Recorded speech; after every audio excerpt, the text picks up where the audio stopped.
All right.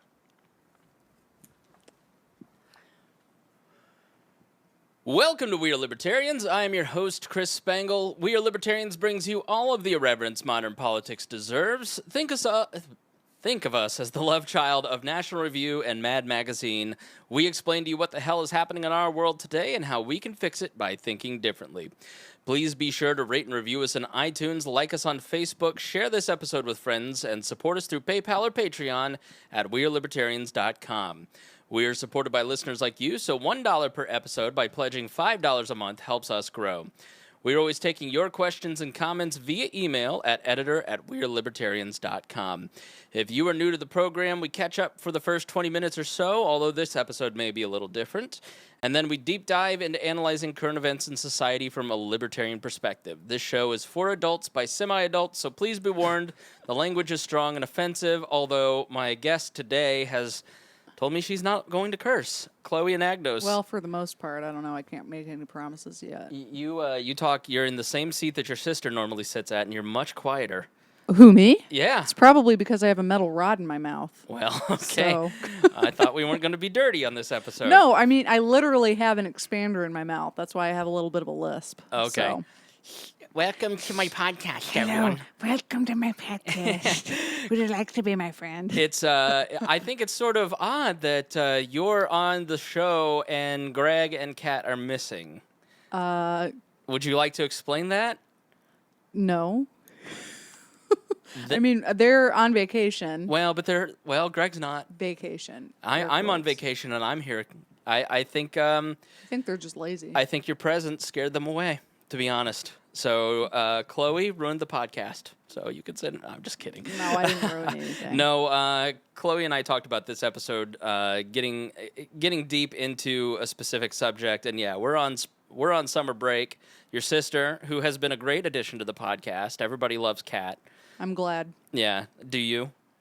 Yeah, she's all right. No, I love my sister to death. I'm really excited for her. I think this summer has been really, I don't want to say like eye-opening to her, but I think she's really learning a lot and growing a lot in her internships, just with making new friends from around the state. So I'm excited for her. Yeah, it's interesting to see her like from January to now, like how different she is. And she seems like she's grown up a lot over 6 months. Well, I think that really kind of goes along with getting professional hands-on experience. Yeah. You know what I mean? Right. Like, it's very different when you're in college and you're, like, learning about this stuff, and then you're actually in the real world, like at Bob and Tom, for example, and they're like, okay, I know you learned about it, but go do it. Right. You know?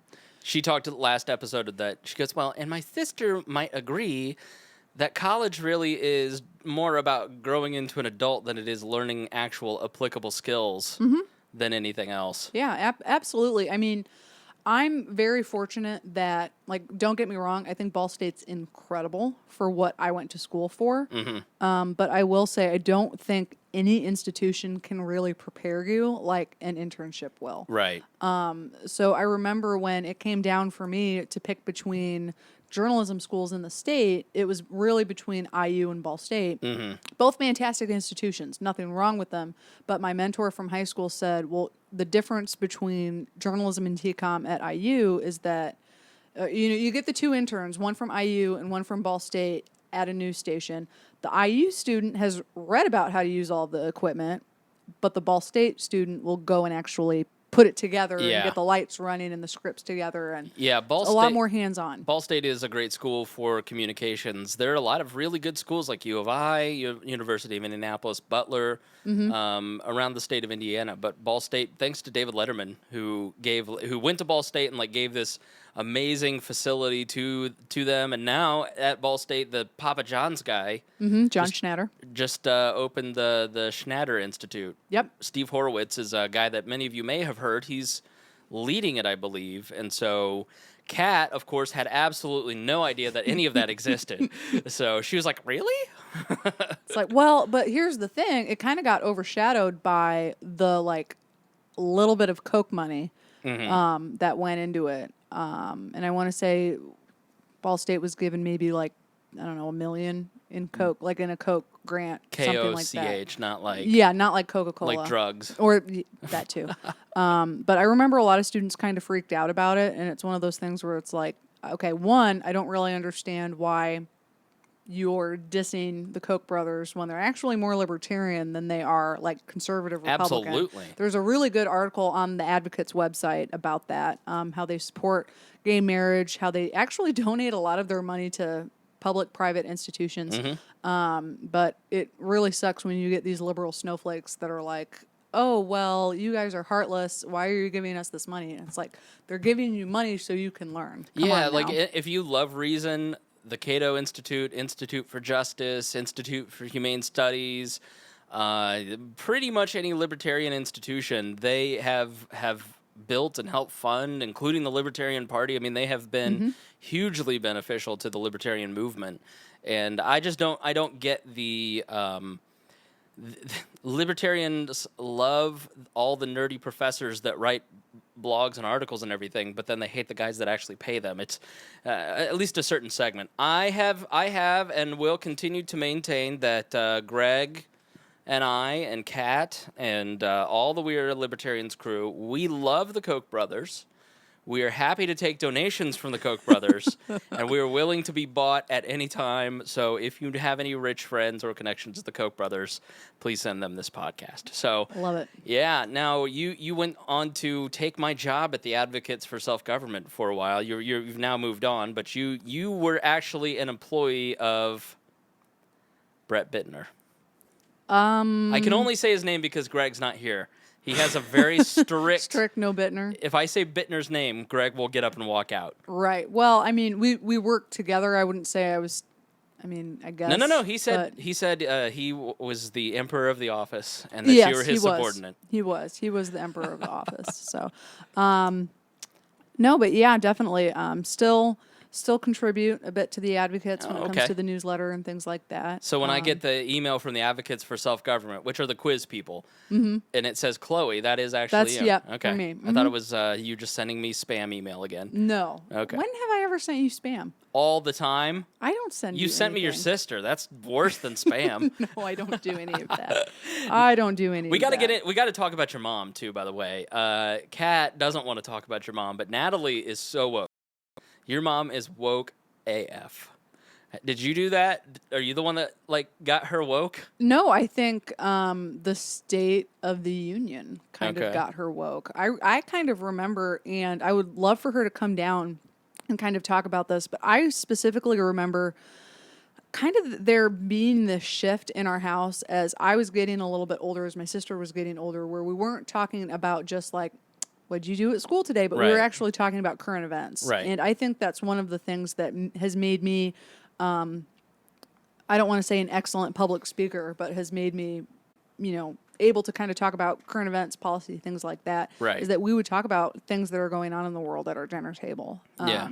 I want to say maybe like post 9/11, I want to say like leading up to the 2008 election was really when we kind of talked about, okay, well, what kind of role does government play into things? It was really when the whole healthcare debate kind of started. I want to say in like 05, 06, something like that. Because I remember then Junior Senator Barack Obama was on Oprah. And of course, I loved Oprah growing up, would always watch her show after school. Okay. And I remember we were watching it and we were talking about healthcare. And I was like maybe 12, 13, something like that, and was trying to wrap my head around like the economy and economics and the role that the government plays in providing healthcare. So in other words, you were a nerd. Oh yeah, big time nerd. One of these days, I need to go home and get my scrapbook. I essentially still look the same, but I had like these really like nerdy glasses, and my hair was like even shorter than it was, and I was like full of acne and had like my cello with me everywhere. There's a really good picture of me in like my orchestra uniform. Excuse me, guys. I'm on my way to play the cello. Exactly, but I'm going to tackle box this month. But the thing that's so funny is like I have this expander in my mouth to like. I was telling you about this. Apparently the roof of my mouth is kind of collapsing, so my dentist was like, "Hey, we need to put an expander in and then put braces on top of it." This is now. This is now. Like this year, yeah. This is like this year. So I was like, oh crap, I don't want that to happen. So that's totally fine. Whatever. I don't want to have like major surgery. That would suck. Right. So I get the expander in, and literally, I think I saw you 2 or 3 days after I got it in, and I'm like, hey, Spangle, how's it going? How's it going, guys? Exactly. And like my favorite thing, because Kat and I, your sister, have spent an inordinate amount of time together the last 2 months, way too much. Yeah, it's a little creepy. And we couldn't wait to get away from each other. And last Friday, I have not heard from her in several days, so I think she doesn't miss me. But I'm joking. The way to make Kat laugh is a funny voice. Oh yeah. I don't know if you know this, but she loves funny voices. And so the day after we saw you, I just go, Cat, do you think Mom still loves us? and she lost it. Do you really? Yeah, I love it. Yes. Oh, that's awesome. So if I have a little bit of a lisp throughout this, or if I'm quiet, You sound much better. sound better. Yeah, well, I get this taken out in December, which is really nice. So they put the braces on in September. I get the expander out in December. So it'll make like speaking and stuff a lot easier, but it just kind of sucks because it's like I just turned 25 and it's like I don't want to have to go through. It's like I'm going through puberty all over again, you know. Why do my armpits smell? What's going on with There's me? hair everywhere, Mom. Okay, how about not? You see, she's much more reserved than her sister because she's like, I can't say fuck. And I go, no, you can. She goes, I just don't want to. I'm like, oh my gosh, you're quite the Goody two shoes. well, yeah, you're definitely the less rebellious of the two. Although her rebellion is sort of like giving a wet willy and then running away laughing. You know what I mean? Like Kat's Yeah. not that rebellious. She's No. not smoking weed in garages or anything. No. Good kid. So No, she's great. If there's anything you'd like to say, she's going to listen. You know she's going to listen to hear if we talked about her. Mm-hmm. Is there anything you want to say? Any secrets that you'd like to give away of hers while she's not in reach and she can't do anything to you? Can I tell you about the one time when she really got in trouble when she was like 8? Yes. 8 or 9. So growing up, my parents' house, like on one side of our house, there's like this really big creek. It's this huge creek and it That's feeds a into a river. Creek for our listeners, Creek, right? sorry, creek. You're from northern Indiana. In Indiana, we say crick. Creek. No, northern Indiana, it's creek. But anyway, so she was like 8. I was probably like 12 at the time. And we had neighbors that lived behind us that had, they had a canoe. And they had like on their property in their like backyard, Right. there was like, I don't want to say it was a beach, but they had like a little bit more like natural sand. So if you wanted to wade in it, you could. Right. But it's not like the type of creek that you would want to actually like swim in. Right. Like it's just, you just don't want to do it. It's like the palatial lake behind my apartment here, you know, where it's like Right. full of, it looks like kale is growing in the water. Yeah, like you Right. just don't want to do it. So it was one of those things where I think my mom was like teaching or something. Dad was like on the couch watching TV, kind of paying attention to us, kind of not. I grew up hating being outside. Right. So I always stayed in and, read, played my cello, that kind of thing. Well, Kat was like always outside. Right. So she's playing with the neighbor kids and they're like going on the canoe, like playing tag, that kind of How thing. old is she at this point? She's like 8. Okay. So, my dad's like, hey, go get your sister. We're going to eat or something like that. And I'm like, okay. Well, and I see her in the creek and she's like up to her knees and she's like wading in it. And I'm like, oh, this is not good. Like, you're not supposed to do that. Like, no adults are around. And I'm like, I have taken the babysitting training class at Elkhart General Hospital. So I See, know that this is not okay. Let me explain the Anagnos sisters. Kat is very carefree, very relaxed, very, she's very much a younger sister. She's just a little punk. And at work, she loves to, like, just be a punk to everybody and, like, kind of, like when my little brother would just kind of hit me. And then when I'd hit him back, I'd get in trouble. Right. And then he'd laugh. And I'm very uptight and very much I'm the responsible one. I'm, always looking out for my little brothers and sisters. I'm a good citizen. I do what I have been told. My parents told me to do certain things, and I followed that to the T. And Chloe is very much the same way. You have a stick up your butt a little bit. Why not? So, of course. Just like me. Listen, it's okay. I understand. I'm the oldest. And so when you see your younger sibling and you're 5 years older. About 4 and a half. You do doing something wrong, then this needs to be dealt with. Exactly. You're not doing what an adult is not around. Exactly. So I go and tell my dad, and he's like, I don't think she's actually doing that. And I'm like, no, she totally is. She's in the creek. I see her. Like, this is a problem. So she, like, gets out of it, and my dad's, like, coming down the hill through our backyard, and she's, like, cutting through another backyard to, like, come home, and she's running. And my dad sees her, and he's like, Catherine, were you in the creek by any chance? And she's like, no, I totally wasn't. But here's the thing. She was wearing, like, jean capris, and she was up far enough so that when you're, like, standing up, you can see, like, the water line where, Right. like, her clothes got wet. Like, she definitely was in the creek. And she's like, no, I wasn't in the creek, but Evan and Caleb were, or whoever the neighbor kids were. And my dad's like, why are your pants wet? And she's like, well, they were splashing me. They were splashing me, Dad. They were in the creek and they were splashing. And I totally wasn't. And then I drop the mic and I'm like, if they were splashing you, then why is the water line so even? She got in a little bit of trouble. I don't think she like got grounded or anything. Maybe she did. But it was just one of those things where it's like, don't, like, come on. Like, we totally know you were in the creek. So that is my story about Kat. She's a good kid. She is. We've enjoyed having her around, and next week is her last week at the day job. And she promises she's going to keep coming back every week once school starts, and I hope she does. Yeah, so. well, I mean, it's not a drive. It's not. From Muncie at all. No. So, and the response to Kat, your sister, has been overwhelmingly positive. And for a libertarian audience, that's very rare. Oh, really? Very rare. I mean, we needed to replace you after, we said, why don't you be our permanent third co-host? And then I moved and then came back and it was just a hot mess. You kind of flaked out. I've got pageant things, and Remzo really needs me to host a podcast. Oh my gosh. Let's not talk about it now. I'm not happy with you still over it, but I'm glad you're here today. Oh, well, thank you. Remzo is my sworn enemy, though. Remzo and I, we don't speak other than the podcast that I'm doing on the Remzo Republic that comes out in 2 weeks. So, well, there you go. Tune in and check that out. So we want to talk today a little bit about healthcare, but from a more personal angle. You and I both deal with similar health issues, but you a little bit more, and I'll let you get into that in a second. But yeah.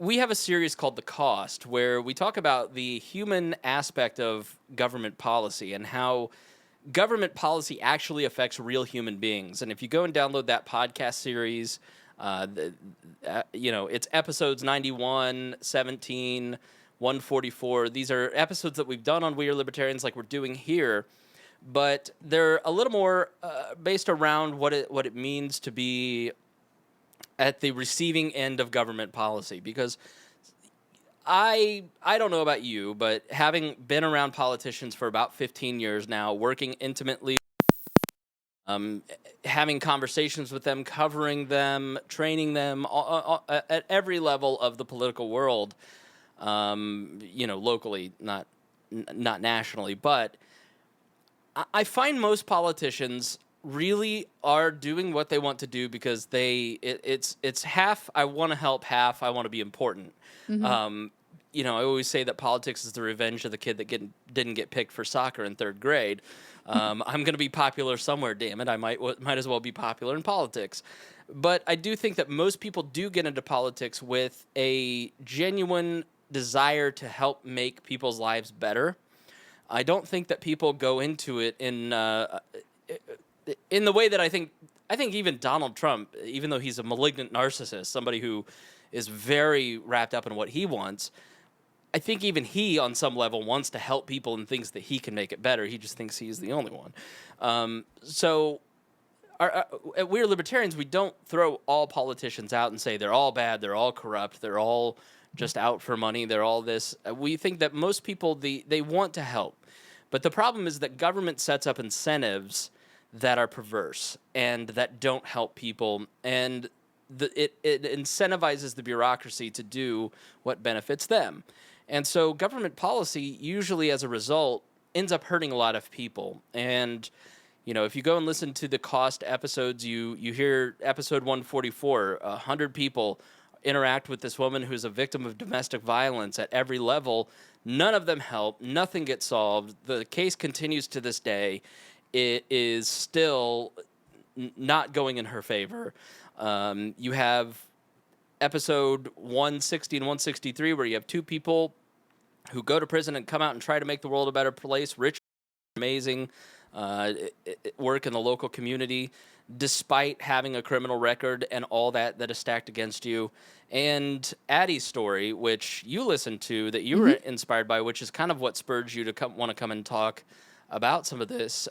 Indiana actually passed the law that we discussed in that episode in Addie's story of the cost, where it's a young girl who suffers with a lot of seizures, and CBD oil has been helping her kind of deal with some of those. And a law was introduced in Indiana and eventually signed by the governor that allowed CBD oil to be used legally here in Indiana and sold on store shelves, I believe. But typical government fashion, it's not been enacted. They're halting and delaying the actual implementation of the law, and the people that suffer are people like Addie. They aren't the politicians' children, because lo and behold, they get that right through.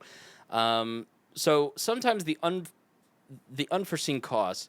Now, a lot of these episodes are emotionally traumatic. What we're going to talk about today is not as emotionally traumatic. No. Not even close. No. But this is just sort of, this is more, let's put this on like the annoyance level as opposed to like devastatingly sad. So some of those episodes get pretty tough emotionally, but I do that because I want people to understand the emotional cost, because libertarians are so often focused only on the numbers and cents and not the actual human element.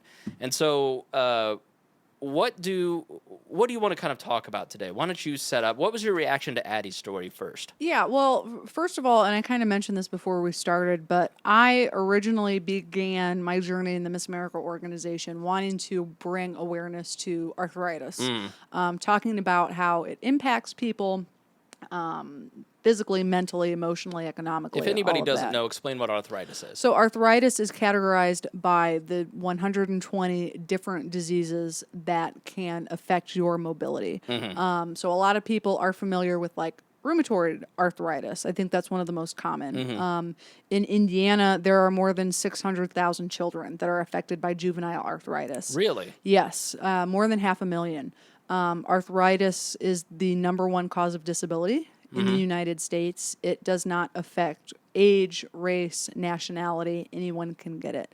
My grandmother has rheumatoid arthritis. It's very difficult for her to sew. She loves to sew. She loves to golf. Can't really do that anymore now that she's almost. Is it like inflammation of the joints? Inflammation of the joints, ligaments, especially where you move the most. So your hands, your elbows, your knees, shoulders. I mean, it's just the inflammation of the body. So I think probably most people that are listening, they all know someone that has arthritis. So that was something that I was really, and still am, passionate about. Talking about promoting arthritis awareness, research funding, that kind of thing. Working with the Arthritis Foundation, all of that good stuff. I'm on the official email chain for the Arthritis Foundation. So anytime there's some type of bill that's either in the Indiana or federal legislature that affects arthritis, the disease funding, whatever it may be, I'm one of the people that's typically mad tweeting at legislators please pass this because it'll help arthritis patients this way. Right. So I myself don't have arthritis. I really think that I'm starting to develop carpal tunnel from just being on the computer all day, which carpal tunnel is a form of arthritis, which I'm sure a lot of, that's pretty common. I can imagine that us millennials 20 years from now, that's going to be something that we really talk a lot about. Oh, it's going to be huge. But as I've kind of gotten older and as my health has changed, I've really noticed how, we talk a lot in the media about invisible diseases. Arthritis is an invisible disease. So is anything that has to do with your mental health. That's an invisible disease. Something that's not obvious. If you have arthritis most of the time, and maybe you're not in a wheelchair or you're using crutches or anything like that, that's visible, right? You obviously can tell, okay, something's wrong. My grandfather lost his right leg in the late 80s to a staph infection, and that's very visible. It's a chronic condition. I mean, it's not a condition. It's I guess an injury, but it's something that he's had to struggle with his entire life, and it's very obvious, and people make a big deal out of it. But my other grandfather, who passed away 20 years ago now, was in World War II and struggled with, although nobody knew it at the time, not even in 97 when he died, he struggled with PTSD. I mean, I've seen some of the photos of what happened at Okinawa and what he saw, and struggled with crippling depression and PTSD his entire life. And, so the one grandfather in our family was, fawned over, rightly so, while the other grandfather just kind of suffered in silence and didn't want to talk about it. Right. And as I've kind of gotten older, I've realized, and you and I've talked about this, how typically if you have an invisible disease, you suffer in silence. Sure. And it's debilitating, depressing, horrible. Well, people don't generally want to talk about illnesses anyways. No, of course not. But if it's depression or something along those lines, people don't know how to handle it. Because it's stereotyped. Right. So mental health, really I think, is something that we as a society do a pretty poor job of discussing and trying to treat. Right, absolutely. And I think one of the big things in listening to Addie's story was me just kind of realizing, oh, okay, yeah, arthritis, I don't want to say, advocating for arthritis is, the only thing that I want to be an advocate for now. I think one of my big things that I'm kind of working my way towards is being an advocate for someone that has an invisible disease. And this whole CBD oil thing that's going on in Indiana has really just kind of lit a fire in me. And it just makes me wonder if people in our legislature realize that, okay, by not enacting a CBD oil law and kind of holding it just on the back burner, you're impacting a lot of people that could potentially be helped with that oil. Well, and one of the reasons that we do these kind of episodes is that you can send Addie's story to a legislator. Right. And they can hear the impact. And this is a tight hour of exactly what this family goes through. And Woody has used Rachel's story about his daughter dying in the prison to actually help get Corizon kicked out of the state of Indiana. Because he's been able to take that 2-hour podcast that Greg and I did with him, and he's been able to educate legislators on the actual impact of what Corizon having a contract as a private prisoner, private prison vendor, what impact they have on society. And he was able to use our episode to help force Corizon out of the state of Indiana. And one of the tenets is that, numbers and cents are important, but at the same time, you guys, emotions really do matter, because let me exemplify this. What caused you to choose arthritis as a cause during your Miss America days? A lot of it was my grandmother. And seeing how, I don't want to use the word suffer, because she has an amazing quality of life, an amazing attitude, but seeing her not be able to golf as much, her, sitting in my pageants or orchestra competitions, cello, woo, but having a really hard time sitting and being in pain and having to take Vicodin every day because of the inflammation. My boyfriend's mother has arthritis. I have a lot of sorority sisters that have arthritis and struggle. And so that was really the one thing that kind of pushed me towards it. It's actually also my sorority's national philanthropy is the Arthritis Foundation and raising funds. So when I got to college and was going through sorority recruitment, I had that connection. I know so many people with arthritis. Yes, I want to, be on the dodgeball committee to help raise money for arthritis. And my sorority, I think my senior year, we raised about $15,000 for the Arthritis Foundation. Which was great, absolutely amazing, and really helped a lot of people that way. And I will say one of my older sorority sisters, I did not go to college with her, but she has dystonia. And dystonia is in the same category as arthritis, but it's a muscular degenerative disease. So Diane Reeves from NPR, she has it in her voice. That's why she has. She talks. Yeah, she talks like that. Because her vocal cords are like becoming stone, essentially. Yes, exactly. So that's what happens. So my sorority sister, I follow her on Facebook. She would always come to our events. I'm just seeing her trying to hold a piece of paper and shaking because her muscles won't let her move or move the paper up closer to her face so that she can see it. It's heartbreaking. Yeah. You know, you're not in control of your own body. So the empathetic part of you that sees another human being going through pain makes you want to help them. Absolutely. But I mean, I'm not a nurse. You know, there's not Sure. really much that I can do. I am blessed with the ability to write and to reason and to speak. And I think that. Well, let's not go too far. Well, on the we won't go speaking- too on far. on the speaking thing. And the speaking thing. I'm able to speak. I'm able to speak. It's not that bad. I'm just teasing. Oh, okay, thanks. But that's where I think my where I can help the most. Yeah. And I dabble in politics, so I think that's something that I can do to help in some way. Yeah, and I think that is the driving force for most politicians is that they hear these stories and they, you know, we have a situation where I would ask you all to go to the We Are Libertarians Facebook page, go to wearelibertarians.com and you can find my personal Facebook page or Greg's personal Facebook page.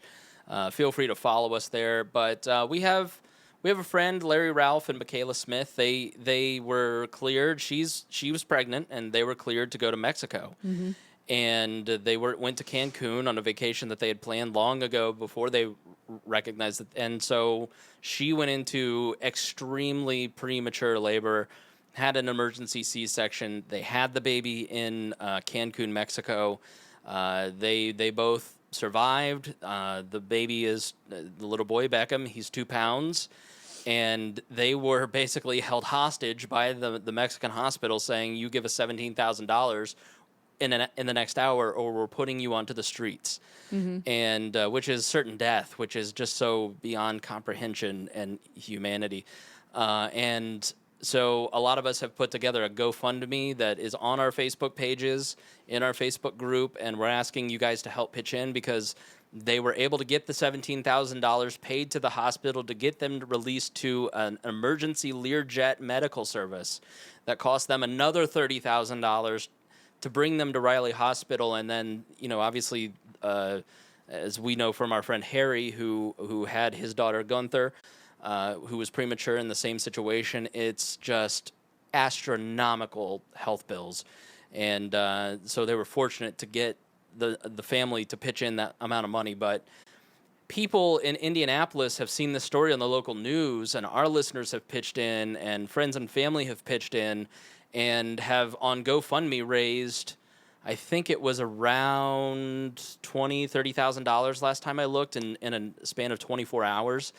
And that is just a great example of the only thing that government was used for is several of us kind of pitched in and went through our back channels and got a hold of Senator Todd Young, and he was willing to help. He did not help because he wasn't needed, but Congressman Rokita and Congressman Trey Hollingsworth, both a big thank you to their offices for intervening and kind of helping set up the Angel flight to get the child here and putting pressure on the Mexican hospital to release the child.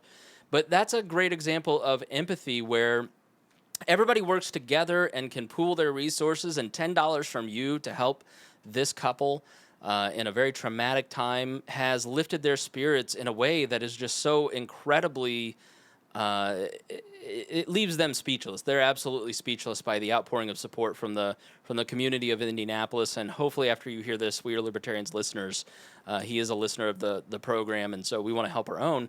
But when you see these things happen, we as animals essentially see another animal in pain and don't sit there and go, I'm not helping that person, they're Republican.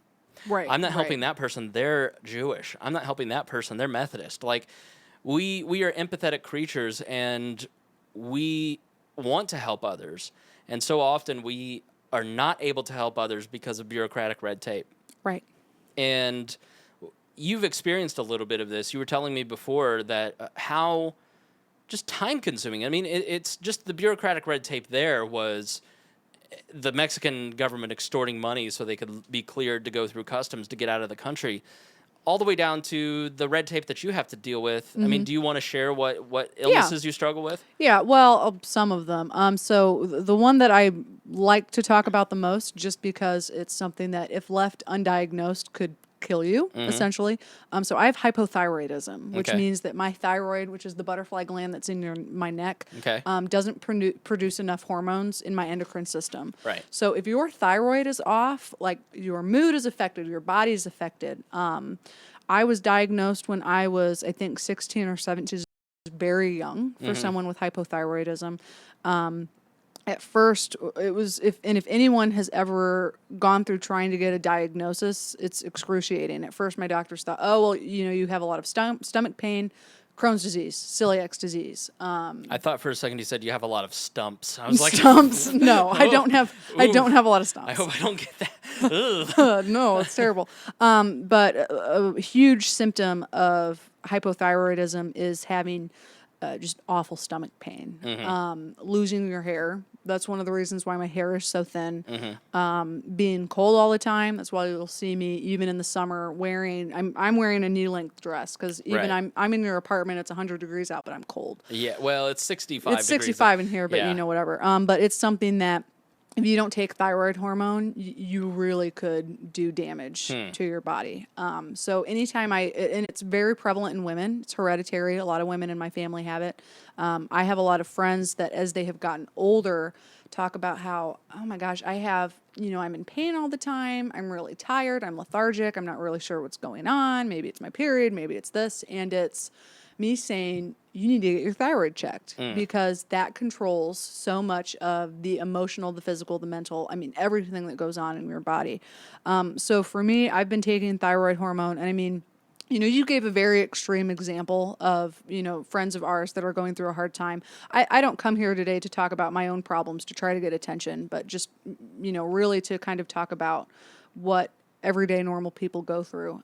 For me, I've been taking... Well, I'm asking you because Yeah, I think right. that like part of one of the fundamental principles that I believe in is that when their story, other people identify with that story and seek help or seek comfort in knowing that they're not alone. Right, absolutely. And that's a huge part of the reason that I do this podcast. That's a large reason why we used to do the podcast, Creating Maya, about a trans person, is because people need to see the humanity identified, and then they go, oh, okay, so don't feel ashamed telling your story because I'm asking you to. I want you to. Right. No, I know what you mean. But one of the things for me, when you're a teenager, being diagnosed with something that's chronic is scary as hell. Right. Your life is changing. It's miss your medicine in the morning, and you're going to be sick for the rest of the day, kind of Right.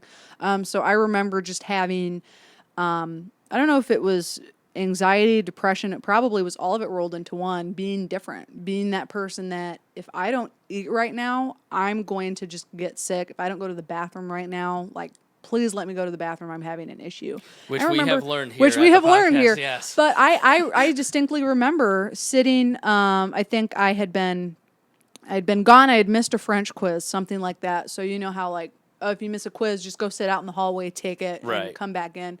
I remember at this point I was having a really hard time because I also had like acid reflux at the time, which is another symptom. So it's like you have a disease and you have like these 10 symptoms that you have to deal with. And I Right. remember sitting in the hallway, and the only thing that I could really stomach was Cheerios, just dry Cheerios. So I had a little plastic baggie. I'm sitting there, I'm eating, and I'm taking this quiz. And I remember one of the Spanish teachers was like coming back from the bathroom or something and saw me eating and came over to me and said, "Are you supposed to be eating this right now?" And because, you're not in my high school, you're not supposed to have outside drink or food in class. And I Right. looked at him and I said, my blood sugar's kind of low. I know it's not candy or anything, but I need to eat. And he was like, well, you need to eat, and then you just need to put it away. And I just remember sitting there and thinking, I'm like 16, 17 at the time. And I just remember sitting there almost crying, like, this is the only thing I can stomach Right. the majority of the day. And I was fortunate. I would take my own lunch, and I couldn't really eat anything that was fried or that was really greasy, just because I couldn't stomach it. Right. And that was one of the things that tipped my doctors off. They were like, "Well, maybe you have Crohn's disease. We're not sure what." And I want to say this was before I got my diagnosis, but it was like, would you rather, as a teacher, as an educator, have me, government employee even, have me sit here and be starving and not learning anything? Or would you rather have me nourished and have me taking this quiz and getting an A? And that was like one of my very first memories of, you jerk, how dare you say that to something? You don't know what someone's going through. Absolutely. Well, and that's a very human impulse, and that's a big problem with government, is that the rules and the laws, the ridiculous laws that we have created, must be followed and obeyed. Right. And by building a system like we have built with our healthcare system, it's like when you hear about the Canadian or the British healthcare system with single payer. I'm sorry, these are the laws, these are the rules. We don't care if your grandmother is drinking the water out of the plants because she's so dehydrated. We just don't have the resources to help them. The law and the rules must be followed, and humanity and empathy come second. And so Right. the bigger we grow government, and especially in the healthcare sector where it's so incredibly important to have empathy, it just hurts people more and more and more, and leads us to make worse choices. I mean, so the condition that you have now, I mean, how does it impact you today? I will say I'm very proud of myself. I have TH or thyroid hormone levels that are really low. So when you, like, let's say you are feeling really lethargic, like anyone that's listening, if you feel like something's really off, please just go and ask and get your thyroid tested. Or your T. Or that too. I mean, It could you, be your you low really T. never, you Maybe never you just know. have low T, Chloe. I probably did have low T. I bet that's really what it was. Honestly, your biceps look a little small. I'm just saying. I mean, I don't know. I've been working out. Not but bad, actually. It's not too bad. Yeah. I mean, I got some guns. Bigger than your sister's. Right? But anyway, when you go in and get your blood work done, ultimately you want your thyroid levels to be like as close to 0 as possible. If it's like above 5, and I'm not a nurse, I'm not, science is like way over my head, but if you're above a 5, like, OMG, that's horrible. Like, you need to get that checked out. Last time I went and checked, my levels were at like a 0.6, and they were really good. So, that's really great, but unfortunately, something that has been a symptom of thyroid disease is anxiety. And that is, I think anyone at any point in their life goes through anxiety, just Right. whether there's some type of life change, anything like that. If they have a podcast. If they have a podcast, if they have cats, I don't know what happens. Cats and agnoses. Cat and agnoses. But something that I really noticed that I didn't have anxiety in high school. It was when I made a major life change and went to college was when it flared up. And that's unfortunately something that I struggle with today. Right. And you and I have kind of talked about it. Yeah, I've been very open. I mean, I deal with a lot of anxiety. I've dealt with a lot of depression, a lot of suicidal ideation.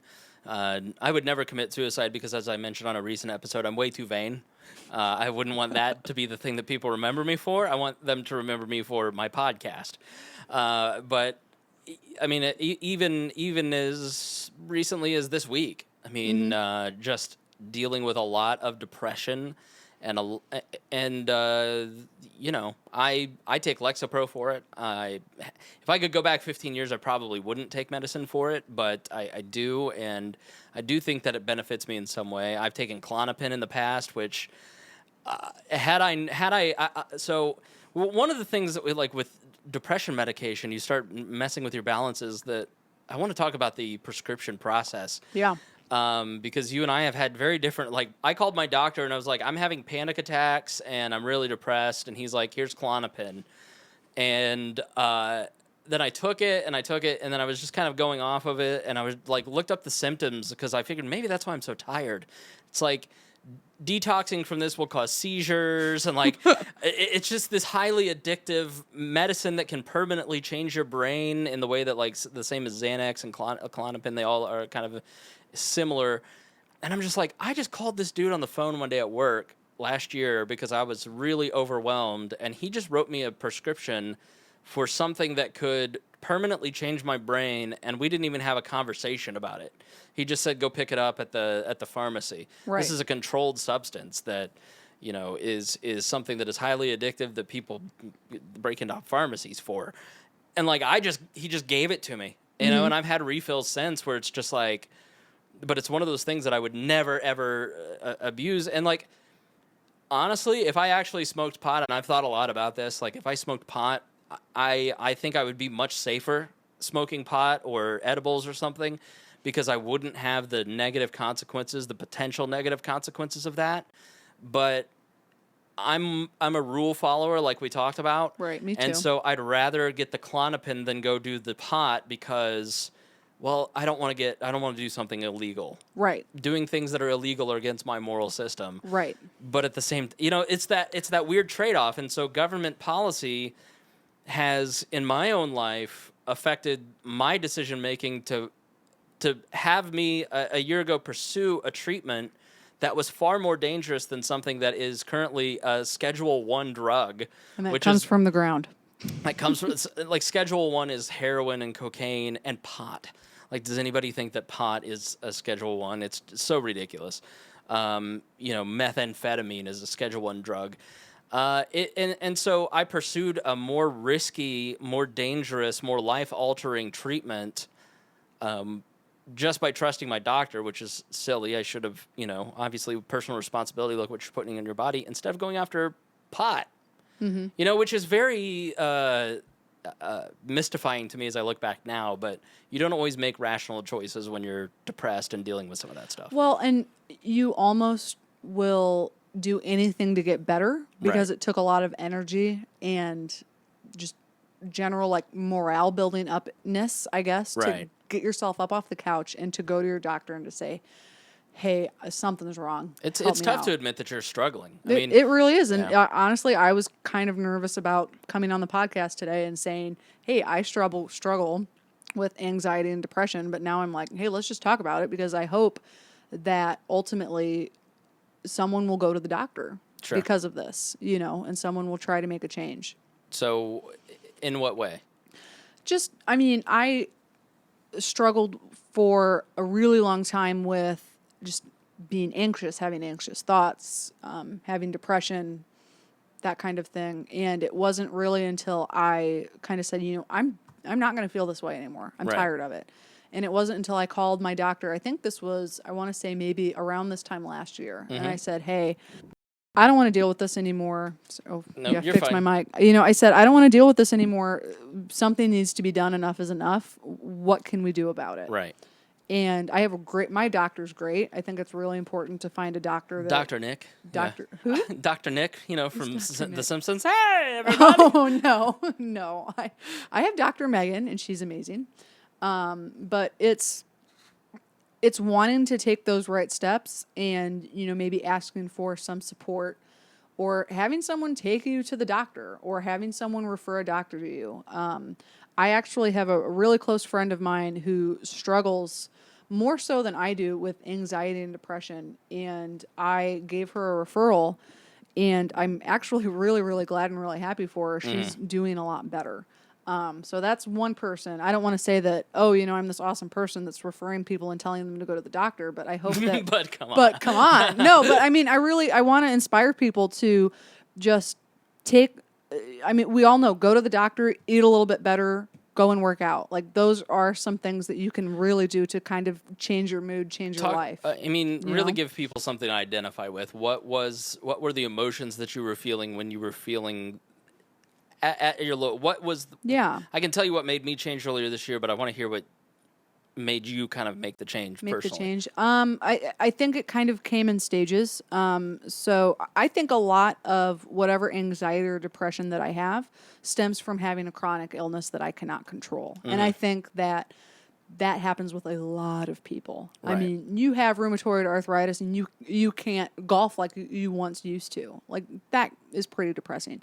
So I think around this time last summer, I was just very tired, very moody, felt worthless, felt like I didn't have any friends that I could really rely on, didn't know what I wanted in life, didn't know where I was going. I had I just graduated from college? I was a recent college graduate, didn't know.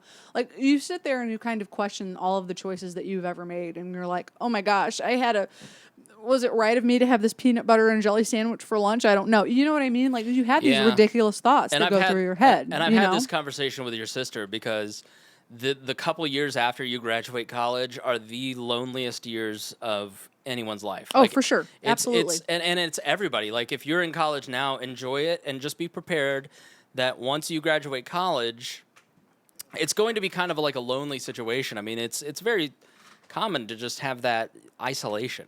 Well, it's isolation, but it's also figuring out, okay, what alumni group can I get involved in? What, I don't want to say extracurricular, but you need to find some type of hobby or some type of support group or friend group that can really, that you can lean on. Because, when I graduated, the majority of my college friends to Chicago, the West Coast, the East Coast, like, they're all over the place. A lot of my sorority sisters aren't in the state anymore. Yeah. Which really sucks. So when I kind of hit that low point, it was, okay, I definitely need to talk to my doctor. And I've been doing a lot better ever since. And I think with what was the treatment? The treatment, just if you want to talk about it. Yeah, variety of medications, typical antidepressants, that kind of thing. But along with that was just eating better, exercising. Mm-hmm. And I was telling you about this, so I recently hired a personal trainer who is awesome. Because I don't want to say I kind of hit another low point, but I realized, okay, in the last year I've gained about 15, 20 pounds, more than I wanted to. What? Your boyfriend's outside. Yeah. Yeah, but in all the right places. Chloe. Oh, stop. But I mean, that's something else. When you have thyroid disease, it's really easy to gain weight. And with depression and anxiety, it's easy to gain weight. And it's easy to just sit on the couch and binge watch Netflix and be like, I don't really want to go to the gym today. You know what I mean? So I kind of had another breaking point where I was like, okay, I'm feeling better. Like, mentally, I'm feeling better.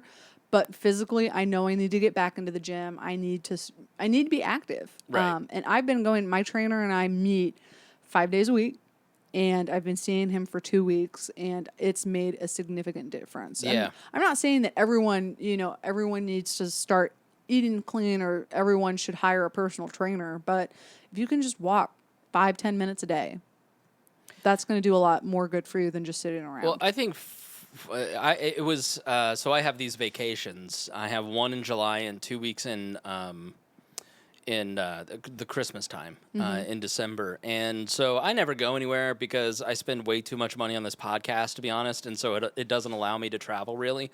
I've spent, if you're watching on YouTube, you are seeing all the incredible costs that have gone into this to kind of build a new business. And but I spend that week just kind of relaxing and staying home and doing nothing. And in December, I got to a point where I between Christmas and New Year's did not leave the house. I only ordered in pizza every single day.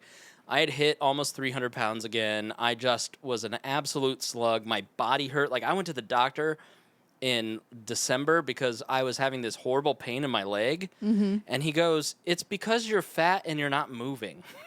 Right. Like, he was like, "You aren't using your muscles. You need to use your muscles, actually exercise, and that pain will go away." And he was exactly right. And so I just kind of made a decision that, like, every day in 2017, I'm going to go to bed, wake up and go to bed, having given everything that I can emotionally, physically, and mentally and spiritually in 2017, and go to bed empty. Not exhausted, but just kind of empty. Like, I've done everything I can to improve one thing about myself that day. And, I'm down 10% of my body fat. I feel a lot better. I still am struggling with depression, but I think that's because I'm eating more carbs, and I'm not going to get into the keto lifestyle because I don't want an email from Bittner. But high-fat, low-carbs works better for me. And I think as I've gone to improve my nutrition, I have been surprised at how... two things. I think the marketplace has greatly improved in organic selections. And Greg loves to tease me about organic food. But I think the marketplace is definitely shifting towards buying healthier foods, less pesticides, more organic products. And it is I think it's made a huge improvement in my psyche and in my body and in my moods. by choosing foods that have been alive in the last 30 days and as organic as I can possibly get it. You know, like organic bananas don't cost that much more. It's really hard to find organic sweet potatoes, for instance, where I'm at. So I just don't get that choice, for instance. But when I can, I do kind of choose these better quality items, except for chicken, because organic chicken is a ripoff. But you have to be a smart consumer about these things. And when you're trying to improve your life and make these improvements in the quality of your life, you have to be a really good consumer. And that is a process that all of us should embrace as libertarians, because we should want to do more research into. I just find the life of relying on the government to do things for us is a very lazy, unchallenging, unstrenuous, and soul-crushing life, because you're not waking up every day going out and finding who's the best doctor, who's going to be the best trainer, how am I going to push myself today, what person am I going to help, what am I going to build to increase my profitability. And I think that a lot of the depression that a lot of people feel is that they kind of have let themselves get caught in the trap of just, well, I'm just going to go to whatever doctor my government insurance assigns to me. I'm going to eat whatever the FDA says is good for me. Right. I'm going to take whatever pill the entirely corrupt system of medicine says is best for me, as opposed to kind of grabbing life by the nuts and really trying to improve your situation. And I think that's kind of what you're getting at. Listen, to improve yourself, you have to be more libertarian in that you have to live out these values of embracing the free market, embracing individualism, and improving your state, and not just taking everybody's word for everything and kind of going out and trying to do some homework and figure some things out. Absolutely. And I am a lot more happy than I have been, I think, since I graduated from college. I feel better about myself in general. And I think those that are closest to me have really noticed a difference, which is great. I also have a really awesome doctor to thank. I've gotten some really great referrals in the Indy area for people that can kind of help in my situation, and that's great. However, that's not the same for everyone. Right. There are a lot of people out there that might not necessarily have the resources or time that I do to try to help me. So that's why I am here. That's why I've kind of made it my mission, I guess, in the last couple months, couple years, to really be an advocate for those who can't necessarily help themselves because the government won't let them. In what way? In what way? I mean, in making decisions for themselves regarding their health care. And I mean, we can talk about, I don't want to talk about Obamacare necessarily, but I kind of brought up the example of some of the restrictions on medication that there are, for example. So I think on some of my notes here, I have that. And I'll put the show notes that you prepared in the actual, the show notes are at wearelibertarians.com, not necessarily on your podcatcher. Right. Because it'll be huge, but go check out wearelibertarians.com. The show notes will be there. So I talk about, in an article that I wrote for the Advocates recently, I said that in the United States, Schedule 3 and Schedule 4 drugs like Xanax, Subzone, etc., are treated almost the same way that Schedule 1 drugs are treated. Like methamphetamine. Methamphetamine, yeah. I mean, obviously they're not on the same level, but as far as getting them, it's difficult. So for me, if I want to go pick up my Xanax, I think on my pill bottle, actually, hold on, let me look at it. Yeah, like I tried to buy, I'm a bulk shopper, so like I have 17 years worth of toilet paper. Jeez, how old are you, Granny? I got that for my birthday. Pedro got it for me. Oh, you're, that know, may it's so be, funny. Honestly, you're dating a Republican and the cause of some of your angst. Who knows? This is it's a little smudged, but essentially where it says refills, it says call provider. Right. So for Xanax, I can get 20 of them every 30 days. Now, I don't have to take something like this every day. Sure. Right? Like, this is a crutch for if I'm on a flight and I'm hitting some major turbulence and I think I need something like because I'm going to have a panic attack. Bittner just showed up and you need to deal with it. Exactly, right? Emotionally. Emotionally, what am I supposed to do? But I mean, you look at any type of Schedule 3 or 4 drug like this, and there's some type of restriction on it. So, for example, I'm going on vacation on Sunday. Technically, I would like to refill my prescription. I haven't refilled it since the last time I went on a plane, but I have to go see my doctor in order to do it because they need to make sure that I'm not selling my drugs out on the street. Right. Which I'm definitely not because I need them, you know, obviously. And it's the same with people that take opioid pain medicine. Sure.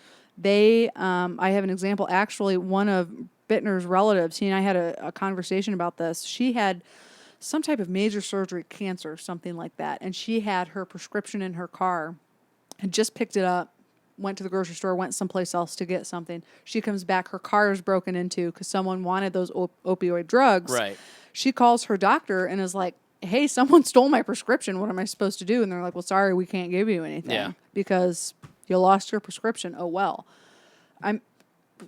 Come on, you know. Right. What are you supposed to do? You just had surgery and you can't have your Vicodin or whatever? That's ridiculous. But here's the problem is that if you talk to any nurse, 50 to 60% of the patients that come into the emergency room are just fishing for opioid drugs. Oh, of course. The opioid epidemic and the heroin epidemic are of astronomical proportions, and it's partially due to the government. I mean, first of all, let's dip our toe into the war on drugs on the opioid stuff because it does like I was saying, I'm a bulk shopper, and I developed seasonal allergies last year, and so this year I've been taking Claritin with pseudoephedrine occasionally, just because it really works for me well, and and so I tried to buy 2 boxes of the Claritin, and they're like, no, you'll have to come back in 2 weeks and get this other box. It's like, okay, because of the meth laws, they don't want people going and buying it. It's just a silly inconvenience that rational adult people should not have to go through in a free society, because all they did is they went from meth. You know, the drug trade here in Indiana just stopped going after meth and started doing heroin and opioids, and now they're just robbing the drugstores for opioids and pseudoephedrine. So instead of them, buying 17 boxes, they just put a gun in some poor clerk's face, rob it, and then jump out the drive-through window. So in effect, the person that is being denied medicine is me, the responsible person that is not going to make meth in my bathroom. Although Mitten's behavior lately has been odd. But it is going to be the person who, well, if I can't just buy the 17 boxes, I'll just kill somebody, rob the place, and then take the 17 boxes. Right. It just escalates the violence, because as you increase government violence in the world of the drug trade, you escalate their behavior, and then it just becomes a bigger and bigger problem. And it's inconveniencing the people who are the good actors and incentivizing poorer behavior.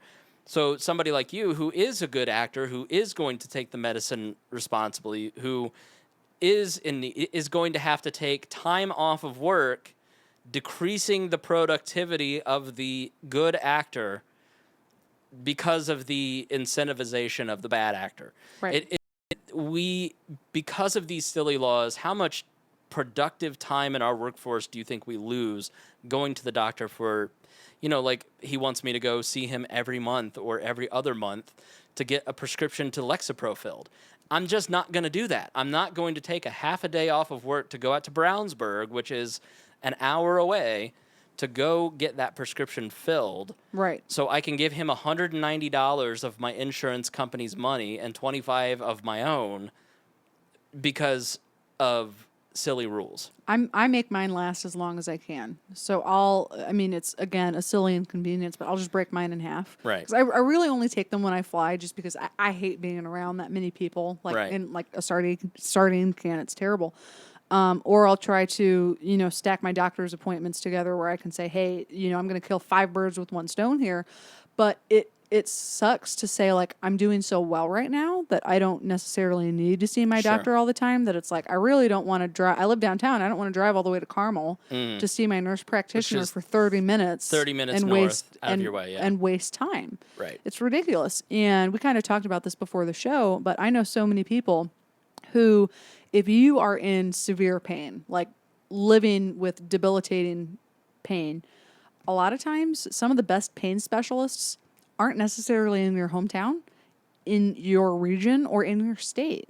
So, I mean, look at those people who, for example, I know my grandmother lives up in northern Indiana, so like right in between, like right on the border between Michigan and Indiana. One of her specialists is in Fort Wayne. That's almost a 3-hour drive. So, I mean, you have these regulations that tell you, oh, well, you have to come in every 30 days. I mean, that's a lot of time, that's a lot of money, and that's a lot of inconvenience, ultimately. Which I'm sure will just improve once Trump Care gets enacted. It's a well thought out. One of the reasons that our friend that had the baby in Cancun, she's on Hoosier Helper insurance because they're self-employed, and it was impossible for her to get covered under insurance. So she used the Hoosier Helper insurance, which is kind of the Medicare exchange for Indiana. Is that right? It's like the Hoosier Helper's like the Medicare exchange for Indiana. Healthy Indiana plan. That's what it is. Thank you. Pedro's here, fact checking in real time.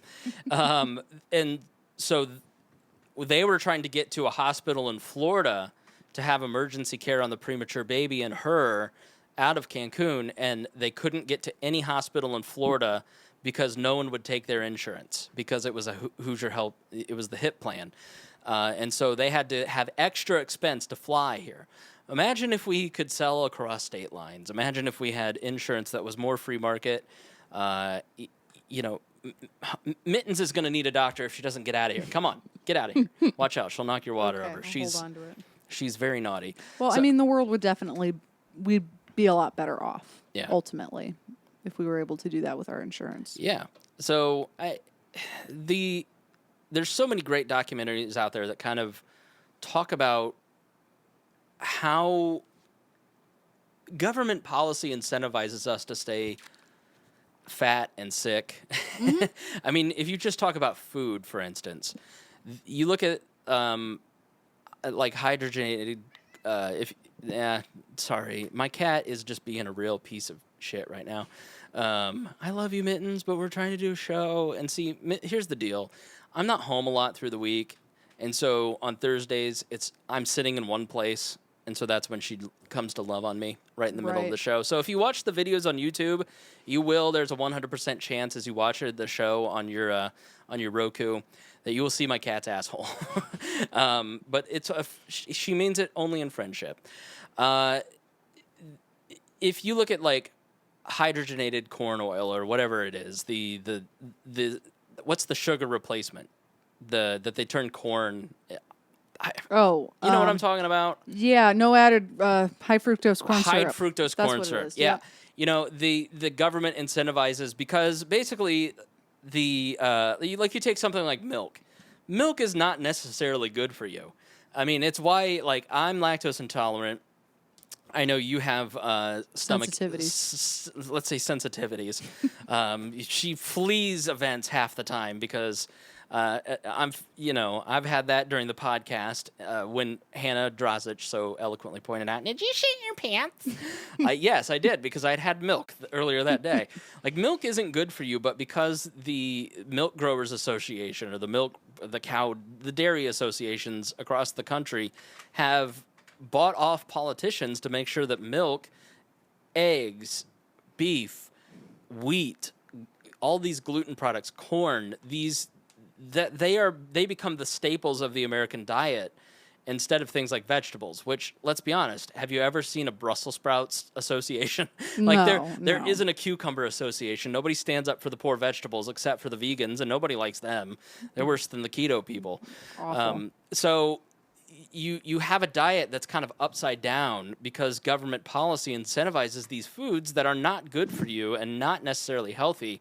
And I would encourage you, like, just do like a paleo diet, or do even a vegetarian diet or a keto diet, God forbid. Change your diet and kind of just eliminate wheat and see how much, and dairy, wheat and dairy, like especially, see how much better you feel.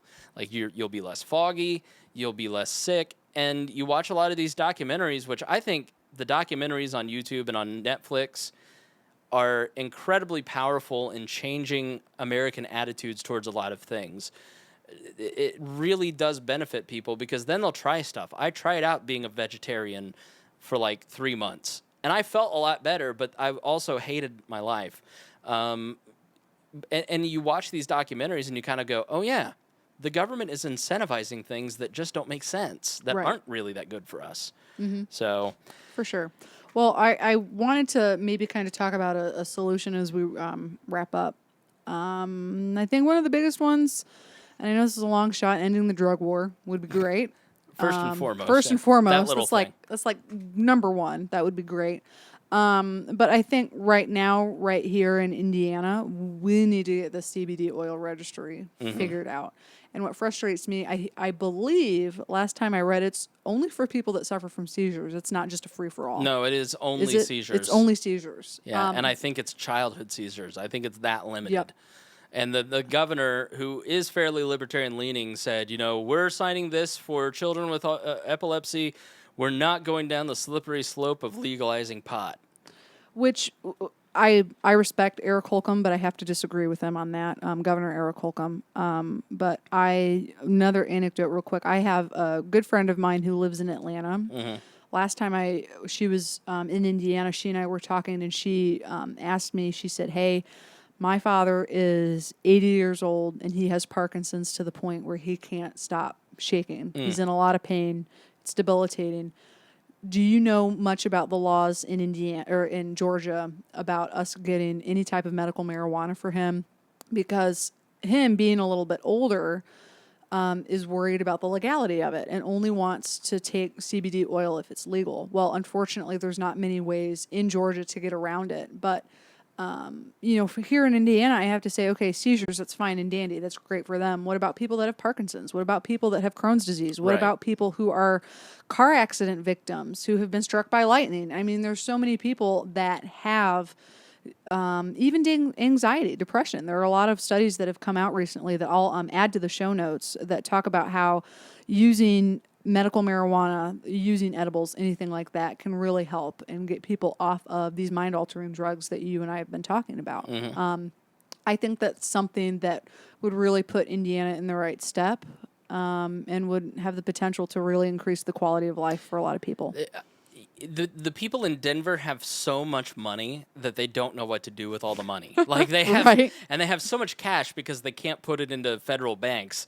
Like that it's dangerous, but like they have so much money that they don't know what to do with all the money. Like if you're a local municipality or a local state, like why wouldn't you want that condition where you have something that is helping people that is less dangerous than pot? Like the We Are Libertarians parties, where there was one party where there was a pot party and there was one party where it was an alcohol party, and where everybody was just like really drunk and it was like way too out of hand. But then the one where everybody seemed to get stoned, it was just like, cool, man.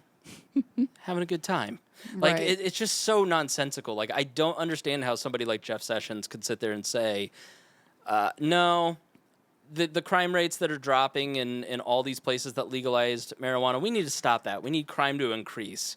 We need people to get less help. Medical marijuana, I think, was kind of started as an end around to get people comfortable with the idea of pot, but it really has been almost like a self-fulfilling prophecy. I mean, it has been incredibly helpful to people across the nation, and why wouldn't we want to do that? Why wouldn't we want people to alleviate the stresses of life? Well, I can give you a lot of answers to that question, but that would probably be a whole other episode. We'll do it totally different. What are some other things that people can do? I think obviously talking to your legislator, anyone that represents you in the government, sending them emails, sending them podcasts like this, sending them any studies. Again, I'll put those in the show notes. Maybe we can share them on our Facebook page, everything like that for We Are Libertarians. You'll have to get through Kat Anagnos. I Oh. don't know if you're familiar with her, but she's in I've charge heard of of her. social media now. Perfect. I mean, reaching out that way is a really good thing to do. But other than that, I think I have to noodle a little bit more about what we can do here in Indiana. Because unfortunately, it's one of those things where I can tweet as much as I want to the General Assembly and say, hey, there are young children with seizures that need the CBD oil, but you're not letting them have it legally. You know, I can do that as much as I want, but I don't know if it's necessarily going to make the biggest difference. I think it's one-on-ones that really help. I think getting involved and talking to them one-on-one has really helped. I know that Jess Hooker, who was on our show, she did a lot of that, and I think that really helped the bill pass. And I think it comes down to the foundational principle of this series, which is tell your story, and through the power of telling your story, through that courage, people's lives will be changed because we're storytelling creatures. That's how we transmit ideas, is through storytelling. And people will feel empowered when they hear your story to tell their story. And we can start to make social change by just, opening up about these issues and saying, this isn't right. It's not right that 100 people saw Rachel Wood dying. This needs to stop. Let's get Corizon out of our systems, out of our state. And it worked. Right. You know what I mean? Like, so you've got to open up and tell people your story. And I think Chloe and I would both say that if you struggle with depression, if you struggle with suicidal thoughts, if you struggle with, your weight, if you struggle with anything, like this thing that is sitting there crushing you emotionally, spiritually, mentally, physically, you have to just stop making excuses. Don't let the government be an excuse to live in misery. You got to stand up, you got to start fighting, and you got to ask for help. And that's like the most important thing, is building a group of people that will help you. Like Greg has been incredible. When I got divorced, the only close friends that I had were Hannah Drozic and Greg. Right. And I have made an effort to build a big circle of friends who can support me and vice versa. And I'm very fortunate in that way. And do the same. You will not regret it. Final thoughts, Chloe? Well, first, I want to thank you for having me on. It's nice to kind of talk about something that's near and dear to my heart. I hope we can do it again soon when I get back from vacation, because I have a lot of other things that I want to say about this. And hopefully, we have some listeners that reach out and maybe it can give me examples of different things that I can do from other states, wherever they may be. Yeah, that's about it. Big government sucks. Yeah. I mean, it just stands. It is. Spontaneous order is a concept that people should look up. It is, it's why birds don't sit there and have a schematic to fly in a V. They just know how to do it, okay? If you didn't have stoplights, people would not drive through intersections. They would stop out of their own safety. Spontaneous order exists, and that's how the market operates, is that people act in best interest in what will help them and what will help the other person. And anytime government gets involved and we use the government to try and quote unquote help, it goes all the way from these minor annoyances where we have to take productivity out of our jobs to go to the doctor to get nonsensical prescriptions, all the way up to the death of people. And so just really want to highlight this series, and thank you, Chloe, for coming on to kind of help highlight a lot of this and to talk about some of what you've struggled with and give us some good information on a lot of this stuff, and I appreciate it. Anytime. All right, thank you. Please be sure next time you see Kat to give her a noogie. Absolutely. All right, thank you so much for listening to this episode of We Are Libertarians. I'm not going to do Greg's catchphrase. Kat tried to do that, and he I'm pretty sure I could do it pretty well if you wanted to try. All right.